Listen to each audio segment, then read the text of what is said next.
Eto po, eto magiging topic natin for today. Lisa at Trillanes.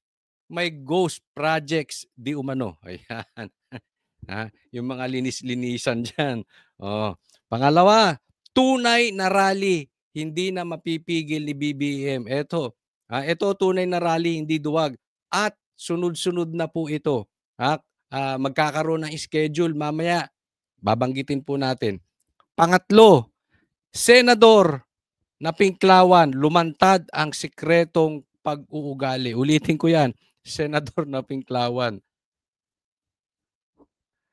Talaga naman itong mga Pinklawan, mga ipokrito. Pang-apat, Saldico, wala nang lusot sa bagong ebidensya. Okay, wala na, mauubos ka talaga. Pag ikaw ay certified mastermind, di umano, nabuhaya.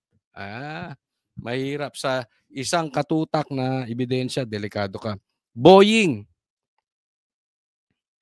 galit sa butete. Ayan, yan po ang mga pag-uusapan natin at marami pang iba. Huwag pong kakalimutan, pagpasok pa lang, i-like nyo po agad itong video na ito. At doon sa mga hindi pa po subscriber, baka naman tayo nagpapaalala, subscribe po kayo dito sa channel ni Coach Oli News PH. Sana po mapanood nyo itong ating vlog. Simula po sa simula't simula hanggang sa matapos. Ito na po, hindi natin napagtatagalin ng ating content, ang ating pag-uusapan dahil kay Coach Oli, bida ang balita. Ito po, simulan po natin sa pinakamabait na babae sa balat ng lupa. Ito po.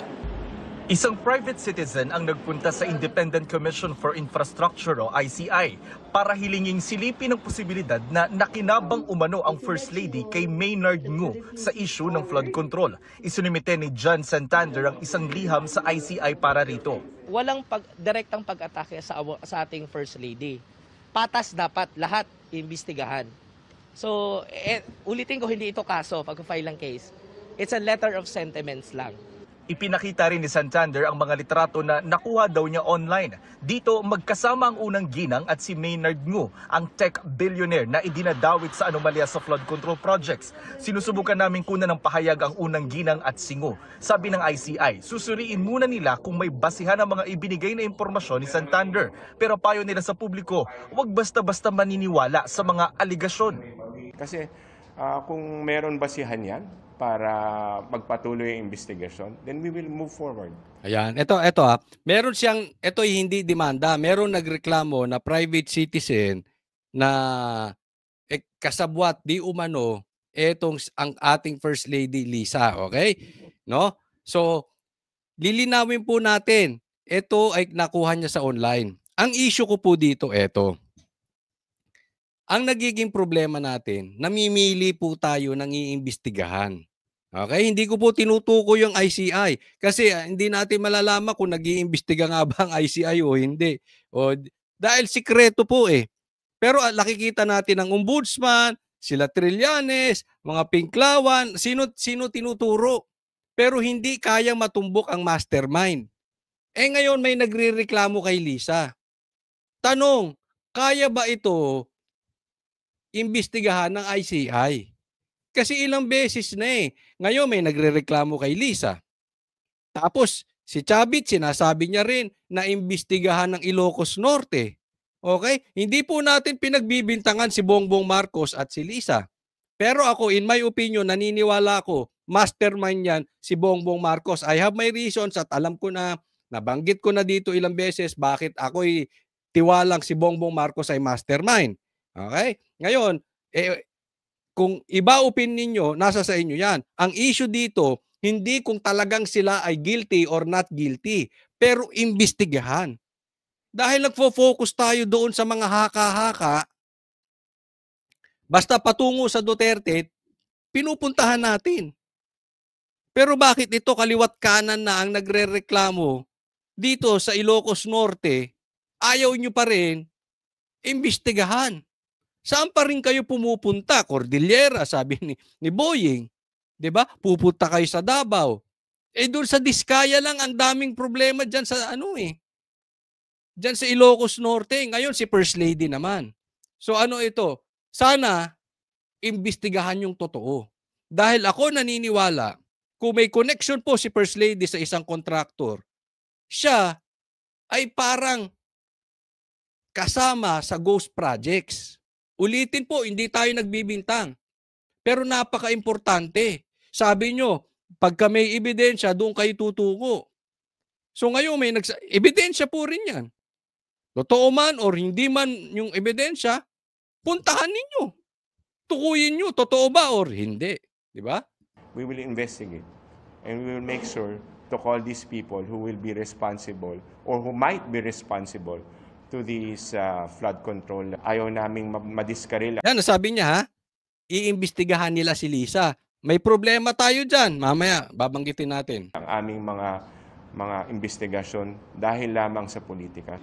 Nanawagan din sa ICI ang grupong Isang Bayan na payagan ng mga civil society group na maging observer sa investigasyon kung hindi talaga nito isa sa publiko ang mga pagdinig. Kung meron man lang observer doon o merong mga representante, kahit hindi naman kami magtanong, makikinig lang, ano? Kahit yung US Embassy, pinakinggan na nila, inimbitan na nila doon. Yung, bakit yung mga civil service organization, baka pwede namang mga isa, dalawa, tatlo sa amin. Yan ang nagiging issue natin. Isipin mo, Amerikano. Na-vlog na po natin to kahapon. Binukas ninyo sa Amerikano. Sa Pilipino, hindi nyo maibukas. Tama po itong sinasabi ni Attorney Howard na dapat buksan man lang kahit sa mga representante ng kung anumang organisasyon. Kaya lang, ako ay hindi pa rin ako masaya dyan. Kasi alam naman natin, talamak po ang bayaran. Okay? Alam natin, grabe ang nakawan dyan. Trilyon. Baka mamaya, pagmulan pa ng karagdagang korupsyon yan. Halimbawa, okay? May isang representante, bayaran. O pagpalagay natin, 20 na representante bawat organisasyon manunood. Mas madali pong kontrolin yung 20 na yan. Pag tinapala mo ng tig-1 bilyon yan, kahit sabihin nating 20 million lang, 100 million, tatahimik na yan. Naiintindihan po. Hindi ko po sinasabi na ito magiging representante ay guilty. Kaya lang iniiwasan na natin yung tiwala ng taong bayan mawawala. Yun nga ang ibinabalik natin dito eh. Yes, may punto po siya. Bakit sa Amerika, sa atin man lang walang representante. Pero hindi pa rin ako pabor dun sa representante. Dapat talaga i-open po ito sa publiko. Hindi mahihirapan sila na bayaran po lahat. 'Di ba? Mas madali pong bayaran ang 20 representatives. Yung mga congressman nga ang sabi ni Chanco, 'di ba? Yung pumirma ng impeachment, lahat yan may bayad. May pakinabang yan. Yung iba, tinatawag lang na proyekto pero may natanggap. So isipin mo, ilang porsyento yun? 'Di ba? Nasa 300 yung pumirma ba? 200? Yung 20, ang daling kontrolin yan. Magkano lang yan? Hindi po to sa minamaliit ko yung magiging representante. Hindi po yun. Hindi po yun ang issue. Ang issue talaga, let's go for the best. What is the best? Buksan yan sa publiko. Makapag-dialogo sa kanila. Sa ikalawa namang pagkakataon, hindi na naman makakaharap sa ICI si dating DPWH Undersecretary Roberto Bernardo dahil nagpasabi raw ito na may sakit. Hihingan siya ng medical certificate at inurong na lang sa November 11 o 12 ang susunod niyang pagharap sa ICI. Para sa GMA Integrated News. Alam mo, ito nga nagiging issue rito Balik lang natin Ang issue dito sa ICI, sabi nga ni BP Sara, ito ay parang kung merong money laundering, nililinis lang yung pera. Galing sa masama, kunwari, dideposito mo, o kunwari sa negosyo, illegal din, nagnegosyo, mukhang maglinis na, di ba? Ito, parang ganun ang nangyayari. Marang money laundering. Ito naman, evidence laundering. Tinayo lang daw itong ICI para yung kanilang gustong script, yung kanilang gustong maging imahe sa taong bayan ay maging lehitimo. Kasi halimbawa, ako mastermind, 'di ba? Siyempre mastermind, marami akong pera. Okay? Ngayon, ayaw buksan ng ICI. Anong sabi ni VP Sara? Bubuuin ko lang yung kwentong gusto kong mangyari na paniwalaan ng taong bayan. Yun ang ilalabas ng ICI. So pag nilabas ng ICI yun, mangyayari dyan, official na yun. Yun na ang magiging mga mastermind. O kunwari, kunwari ako mastermind, gusto kong gawing mastermind si Banat Bay. O sabihin ko, sige, mag-imbestiga ako. Kunwari, ang nalabas sa investigasyon nyo, si Banat Bay. Di na, loko-loko na. Diba? Para lang maging opisyal, para lang paniwalaan ng taong bayan. Pero in reality, walang totoong naging investigasyon. Ngayon, hindi kita pinagbibintangan, sir. Kaya lang, ang problema dyan, ayaw nyo nga buksan eh. In both parties, walang maniniwala sa investigasyon ninyo. Ganun ang iisipin ng taong bayan. Ganun ang iisipin ni BP Sara. Can you blame them? No, it's because it's your problem. Ayaw nyong buksan sa publiko. Kung kayo ay tunay na gusto nyong mahanap ang solusyon at maibalik ang tiwala ng taong bayan, i-open nyo po sa publiko yan. Kahit anong paliwanag po ninyo, hindi kayo magkakaroon ng credibility. It's not because of your personality, it's because of the situation, wala nang tiwala ang taong bayan kay Bongbong Marcos. And alam niya, siya nagtayo niyan. Diba? O, tingnan po natin itong next. Tulad po nito, tingnan po natin. Ito, it's very obvious na. O, pero pagdududahan to ng taong bayan eh. Bakit? O, pag-usapan natin. Nakakubra ng halos 2 bilyong pisong kontrata sa LTO ang kumpanyang iniugnay sa nagbitiw na kongresistang si Zaldico. Ayon sa hepe ng LTO, may mga irregularidad sa mga proyekto tulad ng sobra-sobrang pagbabayad. Nakatutok si Mariz Umali. O eto, tinuturo na. Hindi lang ghost projects, hindi lang sa DPWH, hindi lang sa DepEd. Ang daming problema nito si Zaldico. Siya talaga tinuturo. Ngayon, pati sa LTO, meron din siyang corruption. May grabe to si Zaldico. Kaya lang po may problema. Mamaya explain po natin. Ang nagbitiw na kongresista at kontrobersyal na dating chairman ng House Appropriations Committee na si Zaldico, lumalabas ngayong hindi lamang nakakuha ng kontrata sa Public Works, Agriculture at Education Departments. Nagkaroon din daw siya ng kontrata sa Land Transportation Office na nagkakahalaga ng halos 2 bilyong piso. Grabing kontrata yan. 2 billion pesos, isang tao. Grabe pera mo, Brad. Saan mo dadalahin yan? Ibinunyag ni LTO Chief Assistant Secretary Marcos Lacanilao, meron umanong irregularidad sa 3 proyekto ni Ko sa ahensya. Highlighted the deficiency and non-compliance with the contract requirements and specification on non-utilization, underutilization of various components in the facility, and improper computation of the contract. So sa madaling salita, sinasabi nito, hindi dagdag bawas. Hindi nga lang dagdag bawas eh. Puro bawas-bawas, hindi nagtatali yung hinihingi niyang budget doon sa kanyang ginagawang proyekto, etong si Zaldico. Results in overpayment amounting to 26,993,332. Nagagalit ang ating Pangulo. Hindi ho birong pera. Ayun. Doon ako medyo, nakita niyo yung ano yan? Nagagalit po ang ating Pangulo. Ulit. 332. Nagagalit ang ating Pangulo. Yun. Naku, patay ta. Nagagalit ang Pangulo dito kay Zaldico. Pag-uusapan natin maya-maya lang. Hindi ho birong pera ng gobyerno. Hindi po siya maliit na halaga. Alam nyo kung bakit medyo ako duda. Okay ito. Ako naniniwala. Si Zaldico ay isa sa mastermind.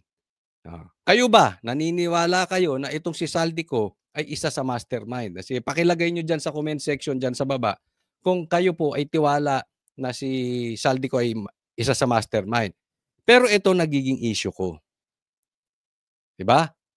Ang optics na lumalabas dito, nagagalit ang Pangulo dito kay Zaldico. Medyo duda na ako ron. Pag pumasok ang Pangulo, meron na namang planong hindi maganda ito. Meron bang sinabing matino itong presidente natin? Wala. Meron siguro isa. Mamaya, papakita natin. Pero, karamihan ng sinasabi niyan, palpak. Walang kwenta. Kasinungalingan. Kabaligtaran. Kaya duda ako dahil dinidiin si Saldico. Yes, he is one of the mastermind. Pero ang dating nito, gagawin siyang fall guy. Kaya nga yung buksan yung investigasyon eh. Yan ang gagawin nilang naratibo dito. No, palalabasin sa ICI na may kasalanan lahat si Saldico. O si Saldico, sasabihan nila, diyan ka lang, haya-hayang buhay mo, wag ka nang uuwi dito. E kita nyo naman ang figura nito si Saldico, mukhang hindi marunong sumagot. Pag umuwi yan dito, baka ituro agad-agad niyan si Tambi tsaka si BBM. Nakukuha nyo po. Diba? Kaya nga, ang sasabi ko, itong ICI, hindi talaga po pwedeng hindi nyo bubuksan yan. Kahit ba sabihin natin makulong si Saldico, masaya kayo doon? Yes, masaya ako. Pero kontento? Hindi. Hindi po, wala pong Saldico kung walang Tambi. At walang Tambi kung walang Bongbong Marcos. Kasi grabihan po ito. Halos napunta sa isang tao lahat ng proyekto. Lahat doon kumukonek. Ngayon lang nangyari sa history ng Pilipinas, yes, maraming corruption before. Pero kalat-kalat. Ito parang nandito lahat, oh. Napapansin nyo? Oh. So pag pinagbintangan yan si Saldico, idinian na yan, natandya dyan yan. Tapos ilalabas ng ICI, kasalanan lahat, minanipula ni Saldico. Eh, tapos na. Ligtas na yung dalawa. Diba? Whether tama tayo sa ating opinion na mastermind yung dalawang magpinsan or hindi maniniwala ang taong bayan eh. Pero still, grabihan to si Saldico. Pera ng gobyerno. Hindi po siya maliit na halaga.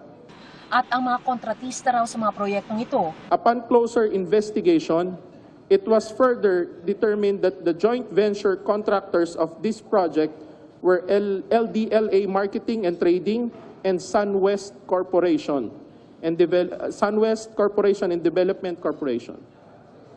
Yan ang medyo nagtataka ko, yung LDL tsaka SunWest na yan. Yan yung sinasabi ni Marcoleta dati pa eh. Bakit diskaya ang gusto nyong imbestigahan? Bakit hindi ipatawag yung SunWest na yan? Yan po yung construction company, if I'm not mistaken, di umano ni Saldico. So, ba't hindi nyo bakit ang gusto nyo lang padaanin sa investigasyon ni diskaya lang? Diba? Notably, one of the entities, SunWest Construction, has been linked to ako Bicol Representative Elizalde Saldico. Ito po yung Central Command Center na... Alam mo yung sinasabi niya, directly connected. Mamaya po babalikan natin yan. Kasi yung SunWest, ang maraming ghost projects. Yung SunWest, pag-aari mismo ni Saldico. Balikan natin mamaya. Isa sa 3 proyektong finlag ng Commission on Audit. Bakit kanyo finlag? Kasi kung makikita ninyo, bagamat operational naman daw, Ayan. lamang yung mga equipment. Anong tingin ninyo magkano yung kwarto na yan kasama ang equipment? Dito, gaya ng mga desktop, LED screen, bukod sa server sa baba. Ayan, server sa baba. So yan, yung server sa baba at saka yung monitor at screen sa taas, hulaan ninyo magkano. Pero nakakahalaga na raw ito ng mahigit 900 million pesos. Pinaimbestigahan na ito ngayon. Grabe, no? 900 million pesos. Ginto ba? Grabe. Ganyan po kasakim si Saldi. At kaya ako naniniwala, sa laki ng mga proyekto ni Saldico, hindi yan nag-iisa. Tandaan nyo, kahit sabihin natin congressman yan, party list lang yan. Party list. Hindi ko po nilalang dahil hindi po makapangyarihan ng party list. Pero yung ganyang kalaki na yan, it's more than party list. Hindi po pwedeng yung contractor ang may control. Hindi pwede yung contractor ang ang sinusundan ng mga politiko. Hindi po. May direct hand yan. Kaya nga paulit-ulit ko sinasabi, tayo, banateros, focus tayo sa mastermind. Ng LTO sa Independent Commission for Infrastructure o ICI at Office of the Ombudsman para masampahan ang kaso at mapanagot ang mga sangkot. Ayan, ang tanong, sa ombudsman daw. Hindi ko alam. Kasi medyo ang gulo din ng ombudsman eh. Di ba? Lantaran ng sinasabi si Saldico tsaka si Tambi, ang gustong imbestigahan, formally. Ang gago lang, no? Ganyan ang gobyerno natin. So, alam natin, parang tayong ginigisa sa sarili nating mantika. Napapansin nyo ba yan? Pinaiikot-ikot. O, iimbestigahan, hindi iimbestigahan. Pagdating sa ombudsman, iba iimbestigahan. Pagdating sa presidente, kunwari itinuturo. Ano ba talaga? Ano bang nangyayari? Alam mo, sa totoo, ang hirap pong intindihin. Pero I'm just looking at the result. Ilang buwan na silang nag-iimbestiga? Meron na bang natutukoy? Ilang buwan na silang nag-iimbestiga? Meron na bang napapanagot? Ilang buwan na sila nag-iimbestiga, may nakakulong na ba? Sinong gusto nyong ipitin? Puro kontraktor? Wala pang maliwanag na mataas-taas? Yung mastermind, wala pa. Diba? Kaya minsan nakaka-frustrate, paikot-ikot eh. Ituturo yung ombudsman sasabihin ng presidente, yung presidente nagagalit, tapos yung ombudsman, tapos pupunta sa ICI, tapos lintik na usapin niya, paikot-ikot tayo. Wala namang nangyayari. Di ba? Eh siya sabi, hindi, mag-aantay kayo, pambihira. Hanggang kailan kami mag-aantay? Hanggang 2028 para matapos na? Kasi tatandaan nyo, sinabi ko kahapon sa vlog, ito from the inside. Bukod sa diversion tactics, para dun sa mga hindi po nakapanood, bukod dun sa diversion tactic or pinapasa sa iba para mapigilan, maituro ang mastermind, ang style po nila, ang tactic ang gagamitin nila, delaying. Delaying tactic. Pansinin mo, masama na loob na Senado, ayaw na mag-hearing sa Blue Ribbon. Ikot sila ng ikot. Bakit? Nakaupo yung ano nila doon, noontime show eh. Saka na muna yung hearing dyan. Patungkol sa flood control, ano nangyari? Hinto sila lahat, di ba? Delaying tactics. Itong next, tingnan po na. Ito, speaking of delaying tactics, speaking of diversion, isa pa ito, hindi nakakatulong, pampagulo pa. Sa final sa amin ni dating Pangulong Duterte at sa kapamilya ko, to Trillanes, you are barking at the wrong tree. Kung seryoso ka talaga, bakit di mo kasuhan yung mga totoong mga corrupt talaga? Bakit di mo kasuhan yung mga financials mo? Yung mga contractor, alam mo yun. Kita mo na, nakailang buwan na tayo dito sa pagdidinig sa Senado. Ilang hearings na po. Lumalabas naman yung totoo, sino yung mga contractor. Yung talagang may-ari, sila mismo yung may kontrata, sila yung mismong kumikita, sila yung contractor, sila pa yung congressman, sila yung habulin mo. Yan. Ito yung sinasabi niya. Ito si Trillanes nakikinabang dito sa mga kontraktor. Bakit? Nadidiin na po yung mga kontraktor eh. Hindi po yung kontraktor, magkaiba yon. Yung contractors, congressman na, kontraktor pa. So, magtataka ka. Di ba? Bakit hinahabol si Senator Bongo ni Trillanes? Again, another delaying tactic po nila yan. Bukod sa diversion, delaying tactic. Kasi kakahabol mo dyan, di ba? Natutuon sa iba yung atensyon ng taong bayan. So, pwede nating palagpasin muna itong mga totoong issue para matukoy ang mastermind. So pag napupunta tayo sa ibang focus, nadidelay ng nadidelay. Pero may karga po dito si Trillanes di umano. Kasi it's very obvious eh. Bakit? Sinasabi na nga, sila na ang contractor, sila pa yung congressman, sila na lahat. Bakit ang hinahabol is yung the likes of Bongo? Pinapatulan na pati yung pamilya niya dati ng mga contractors. Si Chis Escudero na nag-donate lang. Nag-donate lang po. Illegal naman daw yun at ginagawa ng iba na ipaliwanag na yan ni Chis Escudero. Di ba? Pati si PRRD, idinidiin. Ito na, nasa harap nyo na, oh. Ito yung mga kontraktor. Bakit hindi nyo habulin? Maliwanag. Mga brad, huwag tayong papaloko sa mga ito. Kasi ito si Trillanes. May malaking ambisyon. Mamaya pag-uusapan natin. Dahil andiyan po ang problema. Ha? Ito si Trillanes. Trillanes, ayaw mong habulin dahil pinanser mo nga. Tama yung Pinanser. Ha? sinabi ni Senator Bato noon na may mga pinanser ka. Baka nga yung ginamit mong pondong yon nanggaling pa sa flood control. Yun. Okay. Ito si Trillanes, may pinanser. Ako naniniwala ako sa sinabi ni Bongo na ito. Kasi napakaingay talaga. At sinabi na rin ito ni Bato before.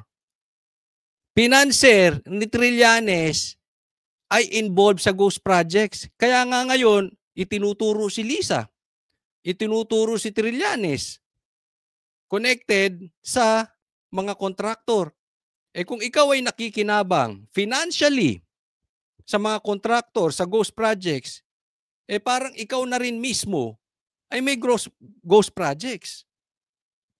Kung susundan po natin yung demanda kay Lisa at saka itong sinasabi ni Bongo, ay kasama kayo sa nakawan. Kasama kayo na may ghost projects. Diba? Alam nyo, isa po sa napakaingay na ito si Trillanes. Huwag po natin pagtitiwalaan. Whether si Senator Bato or si Trillanes, kahit DDS pa yan, kahit Pinklawan pa yan, pagka nilalayo tayo sa mastermind. Yan po yan lang ang sukatan natin mga banateras sa mga DDS. Yan lang po ang sukatan natin. Kung yung sinasabi ng isang tao ay talagang dapat nating paniwalaan. Kasi dapat doon po tayo pumunta sa mastermind. Mapapansin nyo naman yung gustong ilayo sa mastermind. Yung usapin na yan. Yan po ang pinakasenyales natin. At ang ginagamit po dyan si Trillanes. Si Trillanes po ay hindi nakakatulong sa investigasyon sa Pilipinas patungkol sa nakawan sa ghost projects. Ang masama niyan, dinedelay pa niya, dinadivert niya pa. At nakikinabang pa. Pinanser. May bayad yan. Diba? Yan po ay sabi ni Senator Bongo, pero eto pa. Di ba, pansin nyo, napakaingay niya. Siya mismo nagsiset up na kung sino magiging presidentiable ng Pinklawan. Gusto niya si Risa at si Torre. Alam nyo ba ba't siya nananatiling maingay? Kasi posibilidad po na alam naman natin, pag eleksyon, may kita dyan. May mga nagdo-donate dyan. So, kung sino ang makapagpalabas ng kanilang pato, ika nga. Eto, gusto ko to si Risa. Gusto ko to si Torre. Pag nailapit na yan, part yan ng campaign. At definitely, meron yan. Ngayon pa lang, dahil hindi nanalo to sa Caloocan, hindi na kaya maging senador neto, gusto maging relevant. Kitang-kita po natin Kung susundan nga natin ang pananalita ni Bato at saka ni Bongo, eto yan. Yang ingay ni Trillanes, katumbas niyan pera. Until to the election. Kasi yung Pinklawan, pwede namang nagmamadali siya. Inaano niya agad si Risa at si Torre. Pwede naman silang mag-antay. Diba? Gusto niya siya ang bida dito sa Pinklawan. Ano habol mo? Pera? Maka-epal ka? Hindi mo hayaan ang Pinklawan magdesisyon sa tamang panahon? Gusto mo involve ka? Hindi, nagtatanong lang Trillanes. Ikaw ba mukhang pera? Hinahabol mo ba sa 2028? Ay, pera-pera. Tinatanong lang, ha? Yung pag-iimbestiga mo noon kay dating Pangulong Duterte, maaaring galing pa yun sa flood control. Ay, sakit noon. Pag-iimbestiga mo kay PRRD, galing pa sa flood control. Yung, yung mga nalunod na mga kababayan natin, yung kinitang pera doon sa mga nalunod, pinaimbestiga mo pa kay PRRD. Huwag kang magmalinis dito. Huwag mong ilihis ang totoong issue. Yan, mismo. Dito lang tayo sa katotohanan. Seek the truth, not the script, not the playbook. Nasa na yung mga dapat kasuhan sa issue ng flood control? Nasa na? Diba? Ang layo di ba? Ang layo sa putukan. Ang layo sa putukan ni Trillanes. Di ba? Asa na yon? Pero ito lang sa ating DDS, masanay na po tayo sa salitang mastermind. Yan ang gusto nating malaman, mga banateros. DDS, mastermind. Pag nilihis na tayo doon sa kwento ng mastermind, ang komentaryo nyo, doon tayo sa mastermind. Laging ganyan. Lagay nyo sa comment section. Balik tayo sa mastermind. Huwag nyo kaming ilihis. Hindi kami tanga. Mastermind tayo. Next po. Ito po, pag-usapan naman po natin ulit. Dapat dito tayo nakafocus. Gaya ng sabi ko, dito sa mastermind. Ito, mastermind. Kanyo, ito. Wala namang nilalagay na restitution, ipipilit nyo para lang hindi sila makover ng program. So ano mangyayari sa batas natin?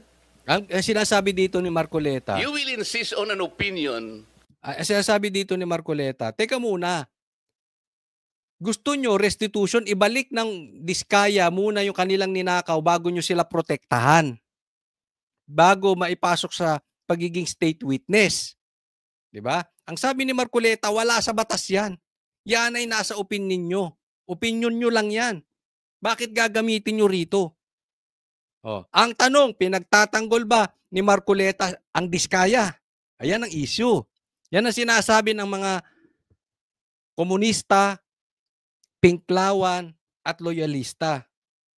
Kasi gusto niya mapasok sa state witness. Ngayon na nagpapahiwatig na gusto maging state witness ng administrasyon ay si Tambi. Akalain mo yun. Yung most guilty, kaya nga sabi ni Guanzon, yung most guilty gagawin mo state witness. Etong sila Diskaya, ayaw nyo pumayag na state witness. Gayon pa man, totoo o hindi, naggagawing state witness si Tambi. Pag-usapan natin etong patungkol kay Diskaya. Bakit napaka-importante nito? Supplanting the requisites categorically provided by law.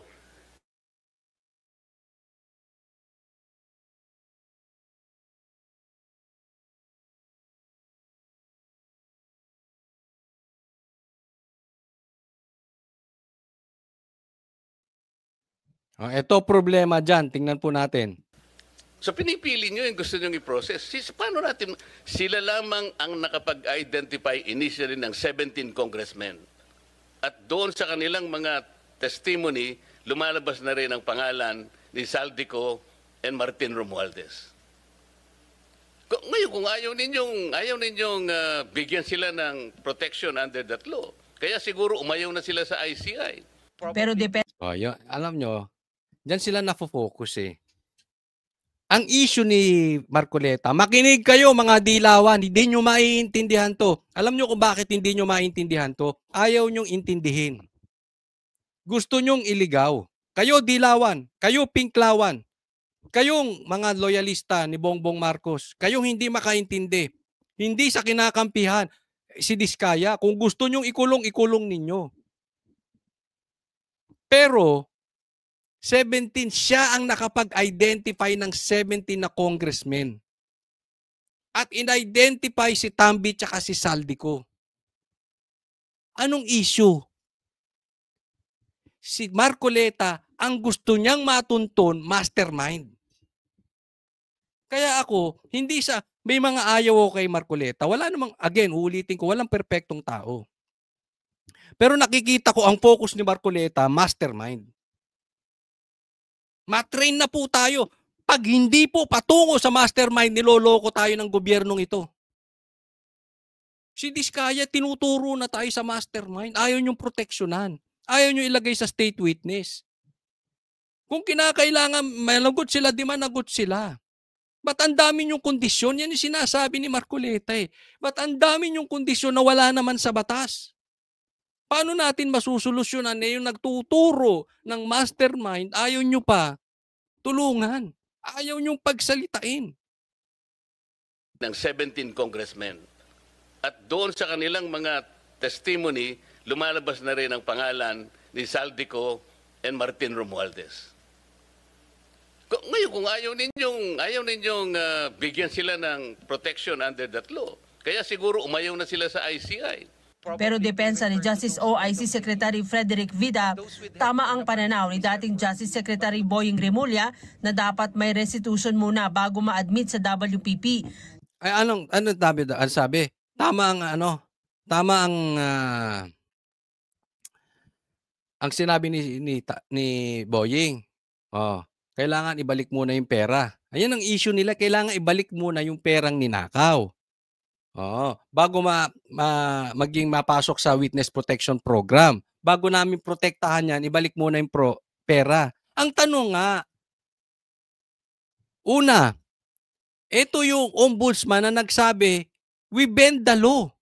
Kaya nga binibend niya yung law ngayon eh. Wala po sa batas yun. Wala. Alam niyo kung bakit? Ang nangyayari dito, chicken and egg. Oh, sino bang nauna? Itlog o manok? Tanong ko sa inyo, sige, pakilagay sa comment section. Ano nauna, itlog o manok? Ganito po nangyayari. Yan ang sinasabi ni Marcoleta. Paano mo sasabing restitution? Eh, wala pang ang desisyon kung magkano ibabalik. Sige, magkano ibabalik? Ang sinasabi nila, wala pa. Kaya wag muna natin ipasok sa WPP. Pambihira. Eh di ibig sabihin, ayaw nyo talagang ipasok. Kasi dapat yan, pinapasok muna sa WPP, saka na desisyonan pagdating sa korte kung magkano, sila magdi-decide niyan kung sino magkano o dapat bang magbalik ng pera. Yun eh. Hindi, sabi magbalik muna ng pera. Yan ang issue nito. Ito si Bendalo. Bendalo number 2. Si B2. Magkano ibabalik? Hindi tayo matatapos. Ano ba talaga nauna? Itlog o chicken? Eh kung itlog, eh sino nang itlog? Eh kung chicken, paano siya lumaki? Ganun eh. Proteksyonan nyo na muna. Nilinaw din ni Vida na hindi pa naman pinal ang desisyon na huwag payagan ang mga Diskaya na maipasok sa WPP, pero kailangan kasi anyang siguruhin na mananalo ang gobyerno. When we look at this, Your Honor, no, we're looking on the ultimate objective, paano yung Estado mananalo at mapapanagot itong mga to. Wala pa po. Siyempre, DOJ to. I cannot blame him. Sino ba ang dating Secretary of Justice? Si Boying. Di ba? Natural. Wala po pong tapos sa pagpoproseso ng mga nakasalang na nag-a-apply po ng Witness Protection Program. Kasi kaakibat po sa pag-aaral na to. No, you are not consistent from the beginning. Huwag mo sasabihin to be consistent. Okay. There is no consistency here. Sige. Magkano ang gusto nyong restitute nila in the first place? Ayun ang issue. Magkano? Sino magdi-decide? Si Boying? Si Bongbong Marcos? Oh. Yan ang sinasabi ni Marcoleta. Okay. Wala pa po sa estado na ganon. So mga tweet, hindi mapoprocess talaga yan. Di ba? Oh, huli ka sa bibig mo. Wala pa sa estadong di ba po proseso? Dahil wala pa nga dun eh. Pinoproseso po namin, Your Honor. Kaya tanong ng senador kung ipipilit ang restitution, sino ang magko-compute at magkanong ibabalik nila sa gobyerno. Mahalagaan niya na makipagtulungan ang mga diskaya sa mga investigasyon para mailabas ang lahat ng detalye sa nangyaring katiwalian sa mga flood control projects. Yun nga gusto raw gusto raw nila na makipagtulungan ang diskaya. Paano nga makikipagtulungan? Ayaw niyong proteksyonan. Ang gulo nyo eh. Di ba? Dapat nga po proteksyonan nyo, ipasok nyo sa WPP. Alam mo sa ibang bansa, pagka ganito magtuturo na, lalo sa Amerika, papasok na agad sa WPP, sa Witness Protection Program. Ito, ituturo na yung mastermind na kumikita ng trilyon. Normal, hindi siya pinagtatanggol ko, diskaya ha. Pero normal, matatakot to. Kung hindi nyo ako poproteksyonan, hindi ko ituturo yun. Ang daming pera nun. Kahit sino kayang bayaran nun para patayin ako. Di ba? O di, wag na lang. Talo-talo na tayo. Oh. Kaya nga, proteksyonan nyo, magtuturo yan. Before you do that, Opo. you have to proceed with the process. Yes, opo. So paano siya mapaprocess? Kung ipipilit po na mag-restitute muna, for example, ano i-restitute niya? How much? Sino magkukompute? How can it be done? Sino ang magsasabi? Si Boying na lahat, siya na magpapakulong, siya na magpapahuli, siya na rin na mag-compute. Na ganito ang dapat niyang i-restitute. Meron na bang ano? Meron na bang pronouncement? We are in the process of asking their help to identify yung mastermind. Ang problema kasi dyan, Marcoleta, marami ang proyektong diskaya sa Ilocos Norte. Sabi nga ni Chavit, kaya nga siguro ayaw nilang proteksyonan dahil pag naproteksyonan yan at namatay yan, kasalanan ng administrasyon. Diba? At pag yan naproteksyonan, ituturo niya ng mastermind. Baka ituro niyan kung sinong nakinabang sa Ilocos Norte. Ang daming proyekto niyan dyan. Di natin alam. Baka ituro niyan si Bongbong o yung anak niya, si Sandro. Di ba? So in short, paiksiin natin. Ang issue nila dito, Marcoleta, at alam ko naiintindihan mo to, ilayo sa mastermind. Hindi solusyonan itong problema ng ghost projects. It cannot be done easily. Kaya nga natin ginamit ang batas na to to help the state. Ngayon, kung kayo po pala ay mag-prescribe ng isa pang requirement which is not in the law, I cannot believe this. O yan.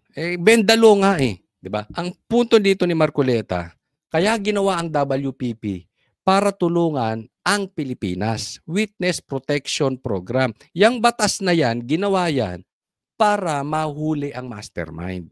Yan ang very purpose niyan.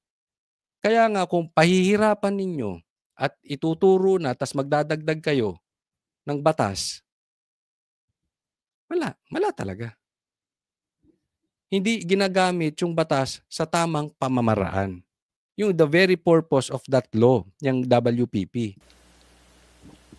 Ito yung dilemma namin eh. Pagtiyak naman ng DOJ, maaari pa naman itong iproseso, pero dapat bago sila bigyan ng proteksyon, dapat silang sumunod sa mga legal at civil obligation. Section 5 po says Ano nga, that basahin mo. before a person is provided protection under this act, he shall first execute a memorandum of agreement which shall set forth his responsibilities, including the following. So kasama po dun sa mga... O anong kailangan bago siya mapasok sa WPP? Anong pinupunto nitong mama na ito? Ano nga? Ito po, to comply with legal obligations and civil judgments. Ayan, to comply with legal and civil obligations. So, Ano ba yung civil at legal obligation? So doon sa civil judgments po, this refers po to the civil obligation pertaining to the crime. Civil judgment. No. We are saying legal obligations. Did they admit to you na sila ay nangulimbat ng ganito karaming pera?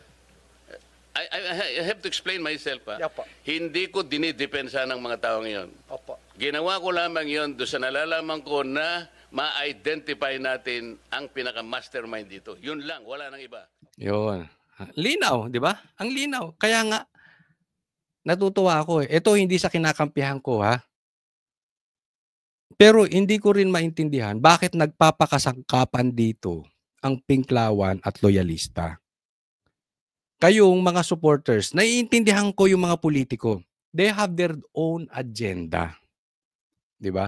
Pero kayong mga supporters ng Pinklawan, kayong mga supporters ni Bongbong Marcos at loyalista, tanungin nyo na lang sa sarili ninyo.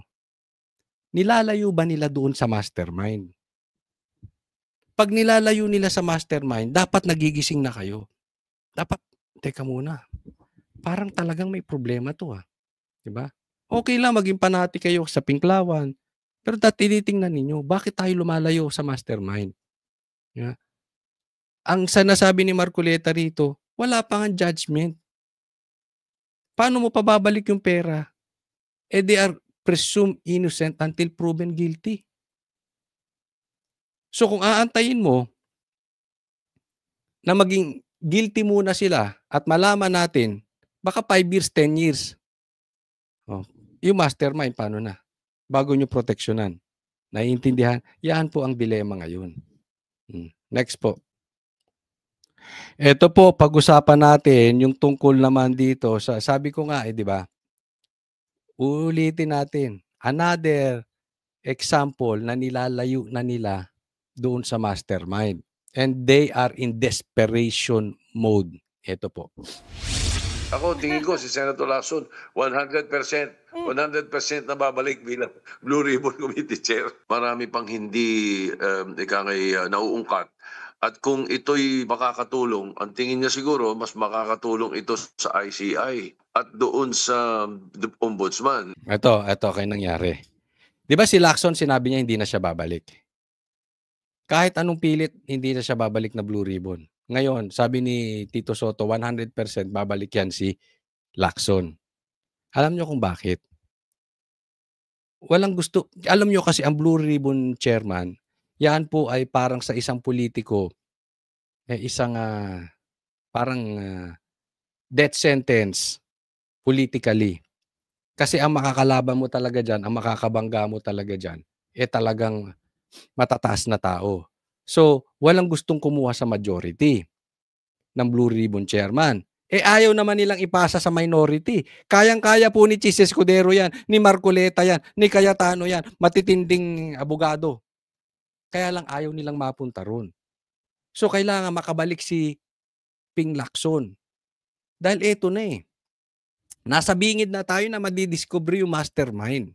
So, kailangan bumalik tong noontime show sa Senado para may pangligaw na naman. Walang gusto sa majority kung hindi si Lacson. Siya lang ang po pwede. So again, this act na pagbalik ni Ping Lacson na sinabi na niya na ayaw niya na hindi na siya babalik, babalik ulit. This is a desperation coming, in my opinion, coming from the mastermind. Tingnan ninyo kung babalik si Lacson. Ito lang Ito lang. Gaya ng sinabi ko parati. Kung ang pagbalik ni Lacson bilang Blue Ribbon Chairman ay ituturo tayo papunta sa mastermind, good job. Wala tayong pag-uusapan. Kahit anong kulay mo, kahit pink ka, kahit ikaw ay pula. Basta ilalapit tayo sa mastermind, good job, Lacson. Pero kung ilalayo tayo sa mastermind, hindi po ito tungkol sa DDS na. Ito po ay tungkol sa nagpapakasangkapang kayo sa nakawan. Yun na po ang issue dito.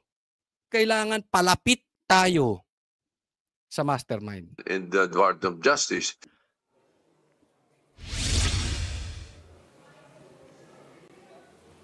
Jiggy, kung matatandaan natin, October 6 lang nung binitawan ni Senator Ping Lacson yung pagiging chairman ng Blue Ribbon Committee. Isa sa mga dahilan yan ay dahil hindi na raw nagugustuhan ng ilan sa mga kasamahan niya sa Senado yung direksyong tinatahak ng ginagawang investigasyon ng Blue Ribbon Committee kaugnay saan maanomalyang flood control projects. Pero sabi mismo na Senate President Soto na plansya na ang gusot na yan at nagkaintindihan na rin daw sila.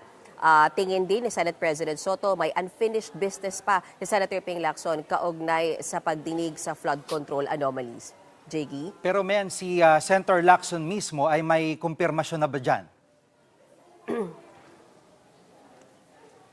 Wala pa, Jiki. Sa mga oras na ito, naghihintay pa tayo ng fresh statement mula kay Senator Ping Lacson. Wala pa siyang sagot sa ating text at tawag mula pa kaninang umaga. But so far, meron siyang statement, at least kahapon, yun yung latest niya. At sinasabi niya, kailangang maghanda sila sa epekto sakaling bumalik nga siya bilang chairman ng Blue Ribbon Committee. Kabilang sa pwede daw maging epekto niyan ay mawalan sila o may mga kumalas na mga miyembro ng mayorya at mawala yung Senate presidency nga kay Senate President Tito Soto. Isa rin daw sa tanong na sumagi sa isip ni Senator Ping Lacson bago niya bitawan yung chairmanship ng Blue Ribbon ay ano raw ba yung kahalagahan ng chairmanship ng Blue Ribbon Committee kung mawawala naman yung boto nila sa mayorya at mapupunta sa minority bloc na pinamumunuan ni Senator Alan Peter Cayetano. Bastos talaga to si Lacson. No? Kita mo. Parang yung drama nila, itong teleserye, itong dalawang to parang bakla. To si Tito Soto at si Lacson. Parang bakla. Hindi ko sinasabing bakla kayo. Para kayong bading na ginagawa nyong teleserye ay ang Senado. Paikot-ikot sila, aalis, babalik, hindi babalik, ayaw na bumalik, pero babalik, hindi pa kinukumpirma, pero kukumpirma, tapos ganyan, tapos ganon, tapos ituturo yung minority. Let's not forget, ang nagpatanggal sa kanya at hindi masaya na siya ay Blue Ribbon Chairman ay majority. Ito po yung grupo ng mga loyalista ni Bongbong Marcos at ng Kain Suka na Dilaw. Hindi po sa DDS. Ang problema niya nandoon sa grupo niyang sarili. Ngayon, ini-name drop niya na pag ako bumalik, baka makaupo si Cayetano. Itong minority. Teka muna. Di ba? Bakit itinuturo mo na naman? Di ba? Noong una sabi niya, baka mawala kay Tito Soto. Kasi konti lang ang lamang. Wala pong imik ang minority ron. Pero bakit parang nasisisi yung minority? Ang gumawa ng statement na yon ay si Lacson. Pero pagdating sa interview ni Tito Soto, parang itinuturo niya ang minority.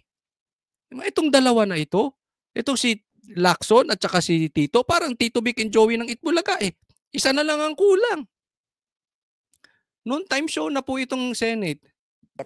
Pero agad na nag-react dyan, Jiggy, si Senator Alan Peter Cayetano. Sabi niya, wag nang kalad ka rin yung minority block sa issue kung doon sa kung ano man yung magiging desisyon ni Senator Ping, babalik ba siya o hindi sa Senate Blue Ribbon Committee. Dahil alam naman daw nila na ang naging dahilan kaya kumalas si Senator Ping Lacson sa Blue Ribbon ay dahil nga doon sa dissatisfaction daw sa mga majority block at hindi galing sa minorya yung issue.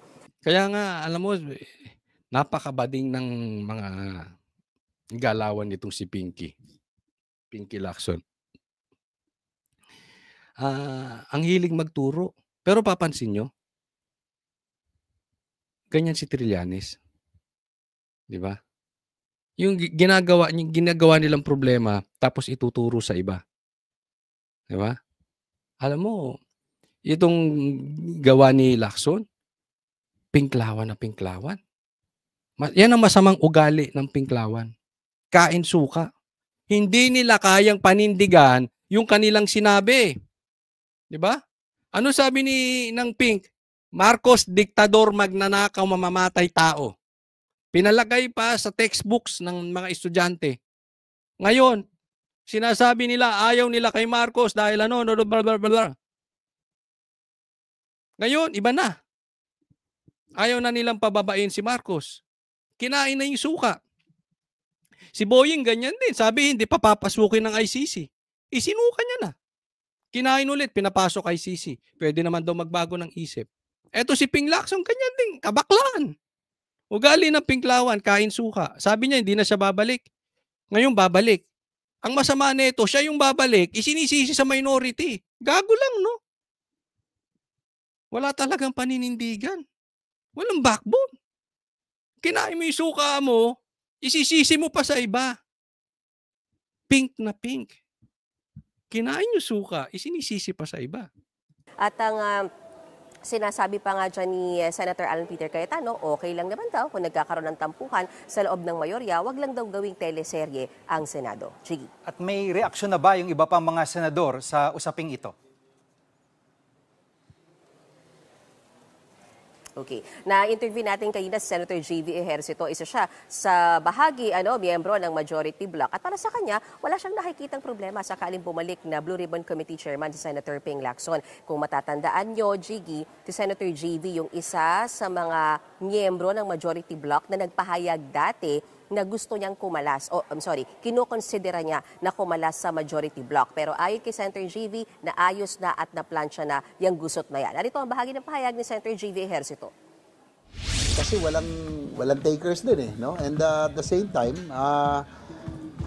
I have to, parang ako pinapagbinta na sinasabing ako naging factor, wala, no? Actually kami sa Lacson, nag-uusap kami naman yan. Na-clarify naman ni SP Soto yun, no? Nung nagkaroon kami ng caucus. Nagkaroon lang kasi nagkagulatan lang siguro na hindi nagkaintindihan. Pero it was clarified.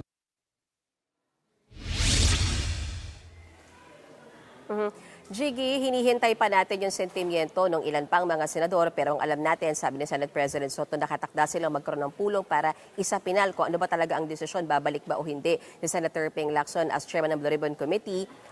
Hopefully, bago yung resumption, kasi ngayon nakabreak yung session, bago yung resumption ng session ng Senado by November 10. Balik si... Kita mo Anta, balik muna tayo dito. Alam mo, ang tagal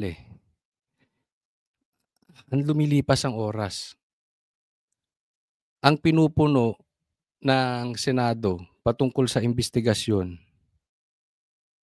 ay kung sino yung uupong Blue Ribbon. Babalik ba si Lacson o hindi? Ilang buwan ang kailangan nyong drama? Kayong mga kayong Lacson at Soto. November 10 pa. Palipas na. Pagdating sa November 10, i-delay lang yan konti. Pag pumatak na December, ang tao busy na for Christmas season. Tatandaan po natin yan. Yan ang gusto nila makalimot. Kaya nga, in-stretch nila yung October, wala muna. Walang init. Pagdating sa November, dahan-dahanin. Dahan-dahanin natin yan. Konti na lang. Ilang araw na lang. December na. Wala na. Ang focus ng tao, pamilya na. Lusot na naman ang mastermind. Iisipin yan, sige, saka na natin harapin kung ano problema natin. For the meantime, makakalimot ang mga Pilipino. Magpapasko. Ano nangyari sa atin? Na-noon time show tayo. Imbis na naimbestiga, na-noon time show ang mga Pilipino. Next po.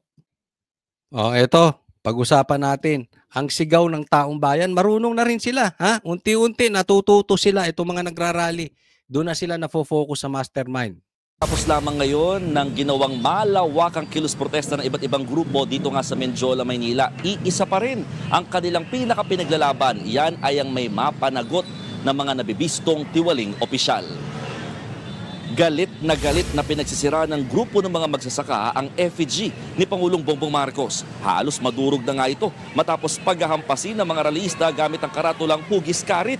Bahagi ito ng pagkondena ng grupo sa malawakan umanong korupsyon sa gobyerno. Marami sa mga magbubukid na sumali sa protesta galing Bulacan na pinaka na biktima raw ng maanumalyang flood control projects at overpriced na farm-to-market roads. Ito po, sawa na yung taong bayan. Alam na nila kasi naliligaw sa mastermind, di ba? Ngayon, finally may rally na hindi duwag. Yung mga nagraraling, duwag yan, yung mga nakaputi. Wag yan. Kasi nagpunta rin ako dyan sa rally na yan Ayaw isigaw. Kung sino yung mga posibilidad na mastermind. Ito, kita na nila Inaano na nila si Bongbong Marcos. dapat ganito ang rally. Kasi anong purpose nyo kung wala kayong babanggitin? Di ba? Yan ay pumapabor pa doon sa mastermind. Yung rally ng mga artista, wala, puro pakyut lang yan. Yung mga rally na nakaputi, wala, puro pakyut yan. Ito rally. Sana nga lang, wag pagka nagkagulo, ibibintang nyo sa DDS. Di ba? Una, kami wala namang sabi na magra-rally dyan. Di ba? Hindi namin alam na may rally. O kung may nakakaalaman, hindi ibig sabihin yan ay DDS. Hindi porket nakikita ng taong bayan kung sino na ang mastermind, DDS. Hindi po ganun. Tatandaan nyo, kayo po ang gumawa ng problema. Kayo po ang nagnakaw. Kayo ang naging parte ng ghost projects. Kayo ang pumirma. Bakit pag sinisingil kayo ng taong bayan, DDS lagi? Pag nagkagulo, DDS, wag nyo naman sana ibintang. Matuto rin kayong makinig. May problema po sa inyo eh. Tingin nila, nagagamit ng ilang tiwaling opisyal ng pamahalaan ang programang makakatulong sana sa sektor ng agrikultura. Bukod sa mga magsasaka, nakiisa rin sa pagkilos ang grupo ng mga kabataan, kababaihan, manggagawa, environmental groups at mga militante. Ito ulitin, sasabihin ko na ha, huwag kayong manggugulo. Okay? Magpahayag tayo ng ating damdamin sa malinis na paraan. Kasi baka pasukan yan ng mga komunista para ibintang sa Duterte. At magkaroon sila ng excuse na martial law.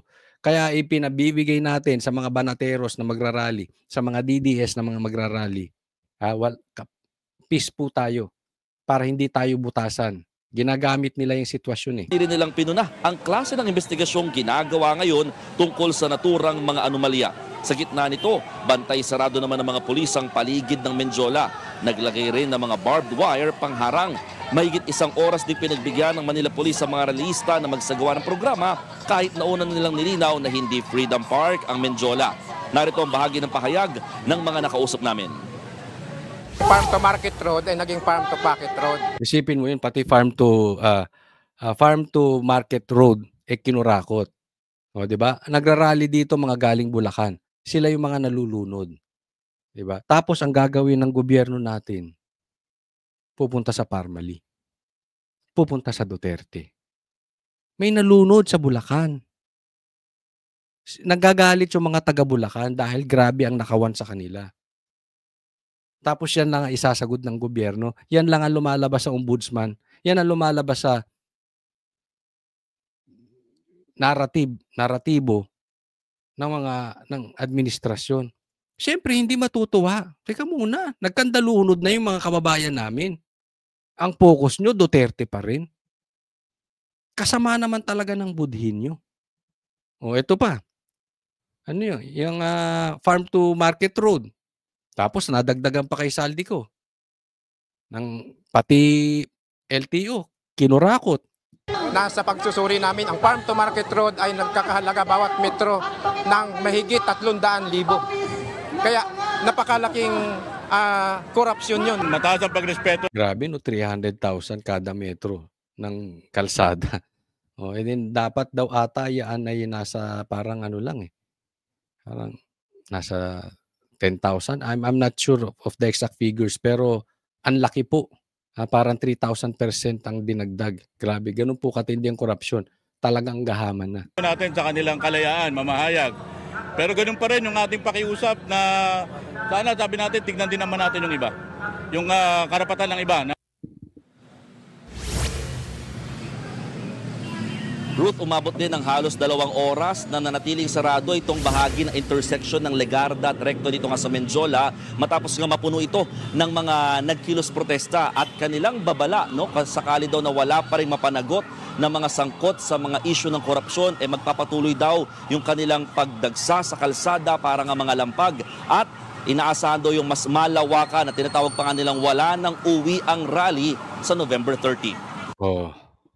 So November 30 wala nang uwi ang rally. No ba? Anyway, hindi ko alam kung paano i-delay. Alam naman natin na yan ang isdiskarte ng gobyerno. I-delay na yan, i-delay. So para sa mga nagrarally, wala nang uwian. Para naman sa gobyerno, i-delay nila na sa ganun ay magkaroon na ng Christmas effect. Di ba? So, hindi natin alam kung ano magtatagumpay. But nevertheless, kahit anumang delay ni Bongbong Marcos dyan, pupunta at pupunta pa rin to sa nakawan. Hindi na nila maitatago yung baho eh. They can delay as much as they want, pero in the end, mananago talaga. Yung taong bayan eh, nakafocus na ngayon sa mastermind. At iyan ang ipagpatuloy nating isigaw. Balik sa your Yan po ang Express. Ito po, next, tingnan natin. Ito, merong magandang ginawa. Di umano to si Bongbong Marcos. Pakinggan po natin ha. Simula ngayon, iisang RFID sticker na lang ang kailangan para sa mga toll expressway natin sa buong Luzon. Ilulunsad din natin mga group fleet account sa susunod na taon.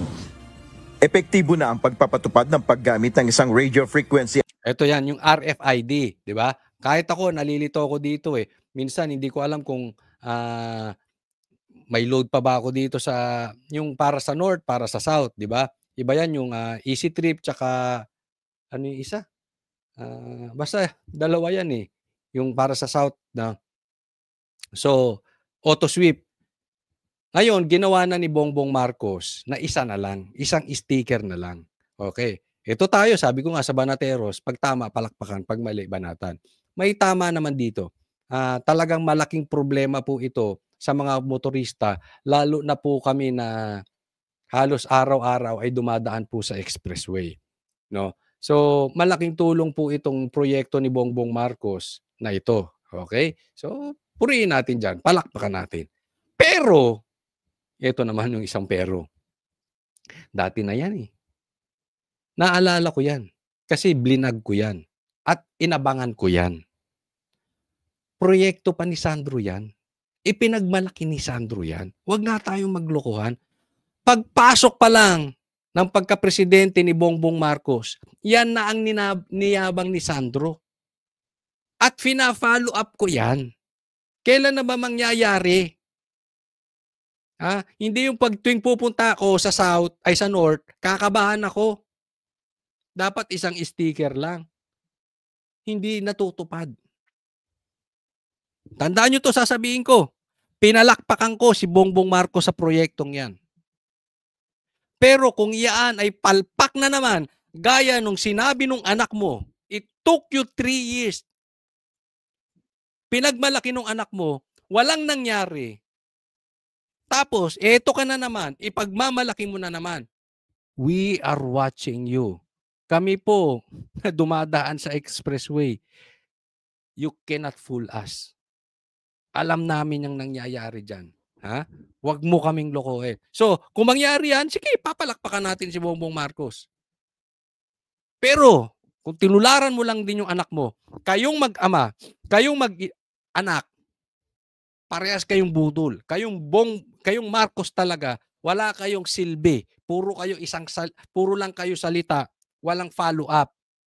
Walang nangyayari, puro kayo pangako. Identification sticker para sa lahat ng toll expressways sa Luzon. Kanina, mismong si Pangulong Ferdinand Marcos Jr. ang nanguna sa paglulunsad ng One RFID all tollways sa ilalim ng Toll Collection System Interoperability Project. Ibig sabihin, isang RFID provider na lamang ang gagamitin para sa mas maginhawa at walang... Pwedeng isang sticker na lang. Okay? Doon na lang kayo maglo-load. Iisa na lang.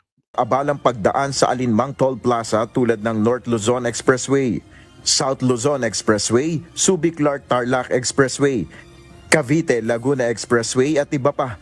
Kailangan na lamang mamili ang motorista kung auto sweep o easy trip ang gagamiting RFID. Ayon kay Pangulong Marcos, malaking tulong ito para mapabilis ang pila sa mga toll gate at hassle-free sa mga motorista. Malinaw ang layunin nito, mapabilis ang daloy ng trapiko sa mga toll gate. Totoo naman, malaki ang tulong nito. Ngunit hindi natin may kaila ang nagdudulot din ng dalawang RFID systems na kalituhan. Tama naman dito si Bongbong Marcos, I agree with you. Minsan ang traffic sa expressway ay hindi naman doon talaga sa daan. Doon sa toll, nagkakaroon po ng bottleneck.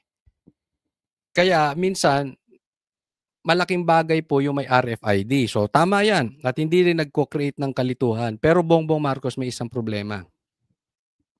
Jurassic po yung toll gate natin. Palitan nyo na yan, mga parang awa nyo na.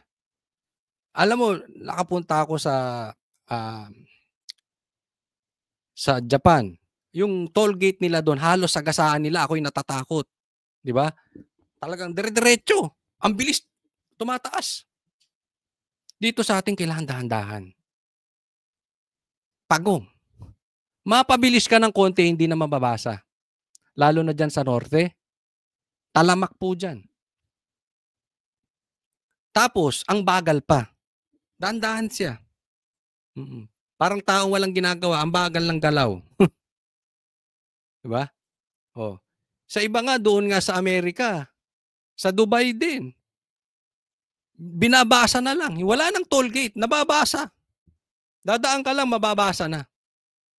Tsaka po, napakamahal ng toll gate natin. Ha? Napakamahal po ng toll fee natin. Pakiayos mo na rin yan. Kung gusto mong maayos, yan ang ano, sa bagay. Pagdating sa pera, hindi mo pakikialaman. Baka, alam mo na, pera-pera yan eh, di ba, Bongbong? Di ba, Bongbong, pera-pera yan? Ayusin nyo na lang yung serbisyo. Palitan nyo na yung toll gate, yung inyong bar. Wala na. Panahon pa ni, ano yan, ni Rizal. Kapag dumaan ka ng Skyway o T-Plex, Auto-Sweep ang gagamitin mo. Kapag naman NLEX o EasyTex, EasyTrip naman. Ibig sabihin, dalawang card, dalawang account, dalawang load sa bawat biyahe. Minsan pa, nalagyan mo ng load yung NLEX, kaso nalimutan mo yung T-Plex. Resulta, pipila ka sa bayaran. Sayang sa oras, bawas sa oras na para sana sa pasyal, sa banding sa pamilya at sa trabaho. Para mai-enroll ang isang RF. Tama doon si Bongbong Marcos ha. Ako dati nakakalimutan ko kung ano yung may load o yung wala. Pero may ginawang ko na yan ng paraan. Mamaya, sasabihin ko sa inyo. Pero ito po, kailangan muna nating enroll bago kayo pumunta doon sa pabago nyo yung inyong RFID. Una, kailangan magparehistro sa website ng inyong napiling RFID service provider. Susunod ang pagpunta sa service center para maipatanggal ang hindi napiling RFID sticker. Pagkatapos ay maaari nang i-load ang napiling RFID account. Maitatransfer rin ang balansing halaga ng hindi napiling RFID account o maaari rin itong ma-refund. Ang One RFID ay optional lamang at maaaring panatilihin ang kasalukuyang setup ng dalawang RFID stickers. Ayon kay Transportation Acting Secretary Giovanni Lopez, itinaon nila ang pagpapatupad ng bagong sistema sa paparating na undas. Ayan, tinaon daw nila sa paparating na undas. Baka tinaon ninyo sa paparating na galit ng taong bayan para meron naman kayo magandang nagawa, hindi puro ghost project sa pinag-uusapan. Dahil matutukoy na yung mastermind, gawa kayo ng mabuti, no? Style nyo bulok. Pero ito suggestion ko lang din, ha? Isang suggestion. Kasi kanina galing na ako. Nagpunta ako dyan at tinanong ko na po ito. Meron pang isang issue. Kasi naalala nyo kanina, sinabi ko na nakakalimutan ko yan. At ginawan ko ng paraan para hindi na makalimot. Kasi minsan bibili ka ng load, abala pa. Hindi mo na rin alam kung magkano pa yung load, 'di ba? So, instead na dagdag abala, i-connect ko na sa credit card. So, automatic nagre-replenish na siya. Maganda 'yun na ginawa ng auto sweep. Hindi ko alam sa EasyTrip kasi hindi ako madalas doon, no? Pero sa auto sweep ganun na. Ang problema daw nila nung tinanong ko ito, hindi daw applicable itong one sticker sa credit card. Yan, Bongbong Marcos, dapat medyo puliduhin mo yan. Kasi diyan din nagke-create ng bottleneck, yung pagbili. Dahil yung ibang bilihan ng load, minsan doon mismo sa toll gate. So nagkakaroon din ng pila. Dapat na talaga na auto-debit na lang o auto-credit para tuloy-tuloy lang. Especially doon sa mga tulad namin na araw-araw halos dumadaan sa expressway. Kung saan marami ang bibiyahe papunta sa kanilang mga probinsya. Nasubukan na rin anya nila ang One RFID system bago ito ilunsad. Again, may mga birth pains po to, no? We have to may stress test na po to. Ibig sabihin, nag-stress test kami bago namin nilunsad, gumagana. Baka meron lang mga small instances or little instances na baka pumalpak. Maaari po dahil kasi yung existing RF. Ayan, medyo nag-ano na sila, nagdi-disclaimer na. Sana naman hindi pumalpak. Pero let's have diba? Let's be fair din. Pagbigyan natin sila, no? Pero pag nagkamali kayo talaga, sasabihin ko rito, hindi nyo ako malulusutan. Araw-araw ako dyan. Medyo behind na po talaga tayo dito sa expressway na ito. No, ultimo doon sa pag-load, doon sa toll gate, doon sa sistema nila, doon sa pila. Alam nyo po ba, minsan naiinis ako, yung iba walang load, doon mismo. Pagdaan sa toll gate, doon mismo maglo-load. Dapat, pag hindi nabasa yan, dapat may penalty yung driver. Para hindi siya pwedeng mag-load doon mismo kasi nagki-create ng traffic. Anong ginagawa ng iba? Walang load. Okay lang. Pagdating doon, magbabayad. Magpapaload. Pila ng yun. Diba? Problema. ID natin, defective na, o baka check nyo naman, baka meron kayo negative balances. Ayon kay Toll Regulatory Board Executive Director Jose Arturo Tugade, walang kailangang bayaran ng mga motorista sa pagpapatupad ng One RFID. Pero ito, totoo naman to. Kasi minsan nasisira yung sticker, nagpapalit ako. Wala naman talagang bayad. Pagkakataon rin ito para mapalitan ang mga depektibong RFID sticker.